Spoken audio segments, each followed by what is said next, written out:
Hello, I'm Christopher Springman, and you're listening to Neph Talk, a podcast series created with nephrologists in mind from Satellite Healthcare, a not-for-profit dialysis provider that leads the industry in home therapies while supporting clinical research. Cultural competency is the delivery of healthcare services that meet the social, cultural, and even the food needs of patients. And that's a top priority for our next guest, registered dietitian Rory Pace, Satellite Healthcare's Director of Nutrition Services, who's responsible for overseeing the clinical practice of some 110 dietitians at 80 centers operating in 6 states. Rory, welcome to Neph Talk. It is great to have you on the show. I'm so glad to be here. Let's discuss your job as a registered dietitian and, of course, Director of Nutrition Services at Satellite Healthcare. Can you give me an overview of the scope of your work, please? Happy to, Chris. I am responsible for overseeing the clinical practice of about 110 dietitians across the entire satellite enterprise. And so it is a very large group, and I'm responsible for the practice piece of the dietitian's job. So nutrition is a science, and our practice as dietitians is evidence-based. And so I'm responsible for keeping our registered dietitian nutritionists current with their knowledge and their clinical practice. Again, all to keep them current so that they can provide the best quality, cutting-edge care to our patients. When a dialysis patient is admitted for the first time at a center, or perhaps they're doing home dialysis, what are their nephrologist concerns and expectations with regard to dietary care? Well, Chris, I've worked as a dietitian at Satellite Healthcare for about 21 years now, and I've really enjoyed the opportunity to develop relationships with the nephrologists who work with us. Some of the aspects that we do partner with the nephrologists in are mineral and bone disease or bone disorder management, a management of fluid balance, and oversight of adequacy of dialysis. Of course, that's in addition to the medical nutrition therapy that we routinely are providing that makes up the bulk of our practice. How important is family support and partnering on diet issues? I'm thinking specifically about lifestyle medicine issues, where family members and the patient meet with a dietitian to discuss a family dietary strategy that simplifies shopping and food preparation, but still meets your goals for the patient. It is very important for registered dietitians to partner with family members or other caregivers to help patients achieve their nutrition and health goals.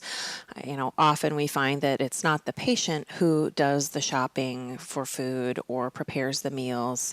And so we always make an effort to identify who those support people are and include them in the goal setting, in the kind of care planning, and the education, instruction, and follow-up. The other aspect here is that because diabetes and hypertension are the causes of the majority of CKD, chronic kidney disease, both have aspects or opportunities for nutrition and lifestyle management, as well as genetic components involving family members in how the nutrition plan is developed and carried out for the patient may very well have benefit beyond just the individual patient. That segues very, very nicely into my next question.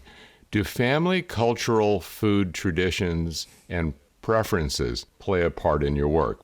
This is a really good point, Chris, and this is a competency and really an expectation for us as dietitians and nutrition professionals, is to recognize all the many roles that food plays in our lives. It's not just a physiological requirement for nourishment. It can have many other roles or implications like culture, religion, comfort, and in my opinion, all of these things are equally important. And so at Satellite, we use an individualized approach to developing the nutrition plans for each patient so that we can be aware of and sensitive to those aspects of food and nutrition and diet for each patient. We also try to involve and engage the patient in that planning and goal setting process to make sure that we can accommodate those cultural food preferences, eating patterns, and favorite foods. For example, salt consumption. Salt, much like sugar, is everywhere. So why is controlling salt so important to the dialysis patient's ongoing health? You're right, salt is everywhere, and it is a challenge to the health of our patients on dialysis and really to all of us as a society. High salt intake raises blood pressure, and high blood pressure is the second leading cause of kidney disease. So, limiting salt intake if you have chronic kidney disease or high blood pressure can help keep kidneys healthier longer. For our patients with kidney disease who've reached the stage of dialysis, because their kidneys are no longer able to get rid of water or fluid from their bodies the way they normally would, those patients are limited in how much water or fluid they can safely drink. And so when they eat more salt, they get thirstier. And being thirsty is really hard to limit how much fluid you drink. Overall, in the bigger picture, we're looking at helping patients keep their hearts healthier over time because drinking excess amounts of fluid does damage dialysis patients' hearts. Your dietitians have an enormous responsibility to be aware of the dialysis process that the patient is experiencing and what their numbers are, and also to consult with the staff too. Am I on the right track there? Definitely. And I think they do make an effort to learn a lot, not just about nephrology nutrition, but about kidney disease and the dialysis process, the treatments. And that really positions them well to be resources for the rest of their clinical teams as well as for their nephrologists. You spend a lot of time on the road. In fact, you've said that it is a challenge for me because I have oversight of a large group of dietitians. But I know that when I have one-to-one contacts with people and identify those behaviors and activities for recognition, that has an impact of folks feeling like I'm really engaged with them, that I'm really paying attention. I'm not a detached leader sitting in an office somewhere. Getting to know dietitians on a one-to-one basis must be a very crucial and challenging, but absolutely necessary part of your job. It's so rewarding, and you're right, it is challenging. Primarily, it's challenging because it does take time. There's no other way. We are a large and growing department, but I learn so much when I'm able to spend time in the field and, as you mentioned, meet with people one-on-one. It helps me fine-tune what their priorities are, what their needs are, and also what's going on. I always learn things when I'm out in the field talking to our dietitians, and I love that. Well, there are also other rewards. For example, there have been a series of wildfires in California over the last 2 years, really devastating wildfires. And you had several dietitians who were personally affected by the fires who were evacuated and were unable to come to work. However, you did need help with patient care because the dialysis process, regardless of fires or a natural disaster, does go on. What was your experience with these dietitians when you called them up and said, I know these are difficult times and challenging for everyone, but could you make a special effort to come on in? The response that resulted, I think, really exemplified the type of teamwork that I hope to see and try to foster in my department. We did have a number of dietitians who were evacuated and were not able to come to work, who were worried about, their own future and their homes. And, I really wanted to be able to put their minds at ease so they didn't have to also think about coming to work and taking care of their patients. All of our centers were operational during that time, and so we did have patients who needed care and also needed people just to talk to and to reassure them.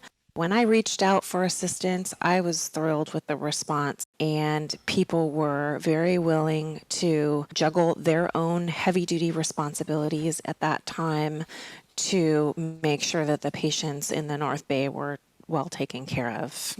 We have discussed on Neph Talk a book called Oh, Great One, the best-selling business book about the awesome power of recognition. You had a lot of folks to recognize after these events, along with your usual recognition efforts. In my experience, a lot of dietitians do the work they do because it's what's right for the patients, it's their passion. They're not always looking for recognition and may not like to toot their own horns. But by that token, we want to shine a light to recognize success. But I think we also can learn a lot from others' successes. You have said that one size of recognition doesn't fit all. Based on that, what have you learned from these experiences about recognizing people and giving praise either collectively or individually? It's really made me stop and think. While I've had the awareness that recognition is most meaningful and successful when it's individualized, that's kind of a general nebulous concept, but as a leader, I'm called upon to really translate that into action. And I think that's where getting to know people as individuals, as well as getting to understand our staff, our team as groups, whether that's by region, by area of interest within practice, maybe by generation, helps me to know how to recognize them in a way that's meaningful to them and is comfortable for them.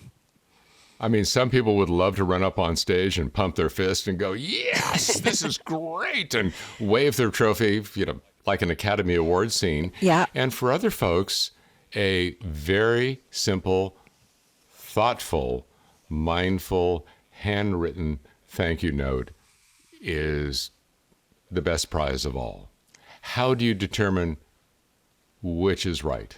Yeah, I definitely have some of those fist pumpers, and also some who would just super uncomfortable even being asked to go on stage. In my experience and in my opinion, you can never go wrong with a handwritten note. And so... Oh, you're absolutely right. Oh, it's so sweet. I have saved all of mine. It's so touching when people take the time and write a note that is not generic, but that is very, very specific in mentioning an event or an incident. Do you do that?